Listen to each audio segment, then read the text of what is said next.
Hi friends, నమస్తే. Welcome back to our channel. ఈరోజు మన వీడియోలో రాయలసీమ స్పెషల్ బొరుగుల ఒగ్గాని రెసిపీ చూపించబోతున్నాను.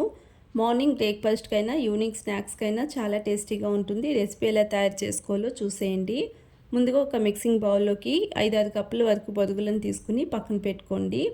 తర్వాత స్టవ్ పైన ఫ్యాన్ పెట్టుకుని 2 స్పూన్ల ఆయిల్ వేసుకుంటున్నాను. ఆయిల్ కొద్దిగా వేడైన తర్వాత 1/4 టీ స్పూన్ ఆవాలు, 1/4 టీ స్పూన్ జీలకర్రను వేసుకుని ఇందులోనే 6 పచ్చిమిర్చిని పొడుగా కట్ చేసి వేసుకుని ఫ్రై చేసుకోండి. తర్వాత కొంచెం కరివేపాకును కూడా వేసుకుని ఫ్రై చేసుకోవాలి.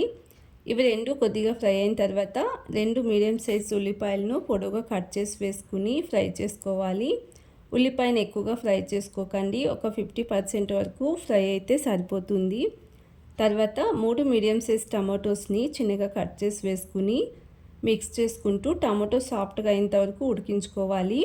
అలాగే రుచికి సరిపడా సాల్ట్ని వేసుకుని 1/2 టీ స్పూన్ పసుపును వేసుకుని మిక్స్ చేసుకోండి.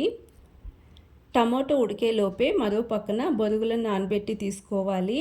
లో ఫ్లేమ్లో పెట్టుకుని మధ్యలో మిక్స్ చేసుకుంటూ టమాటోను ఉడికించుకుంటానే మరో పక్కన బొరుగులు మునిగేంత వరకు నీళ్ళను వేసుకుని ఒకసారి నొక్కుతూ 2-3 నిమిషాల పాటు బొరుగులను నాననివ్వండి. మరి ఎక్కువగా నానబెట్టుకోకూడదు. అలానే బొరుగులను ముందుగానే నానబెట్టి పక్కన పెట్టుకున్న పూర్తిగా మెత్తబడిపోతాయండి, అసలు బాగుండదు. ఇక్కడ ఒక 2-3 నిమిషాల తర్వాత ఈ విధంగా బొరుగులు నానిన తర్వాత ఇందులో ఉన్న వాటర్ని మొత్తం పిండేసి తీసుకోండి. అన్ని బొరుగులను కూడా ఈ విధంగా పిండుతూ ఒక మిక్సింగ్ బౌల్లో తీసుకోవాలి.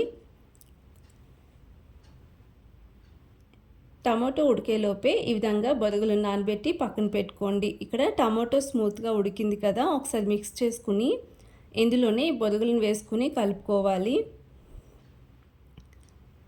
2-3 నిమిషాల పాటు మిక్స్ చేసుకోండి.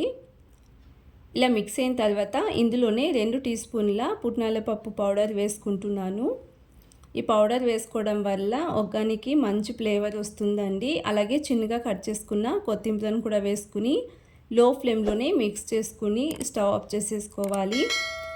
ఈ విధంగా ప్రిపేర్ చేసుకుంటే రాయలసీమ స్పెషల్ బొరుగుల ఒగ్గాని రెడీ అండి. బ్రేక్ఫాస్ట్కైనా స్నాక్స్కైనా చాలా టేస్టీగా ఉంటుంది. ఒకసారి ఈ విధంగా ట్రై చేసి ఈ రెసిపీ నచ్చినట్లయితే ప్లీజ్ లైక్ చేయండి, షేర్ చేయండి. Thanks for watching the video.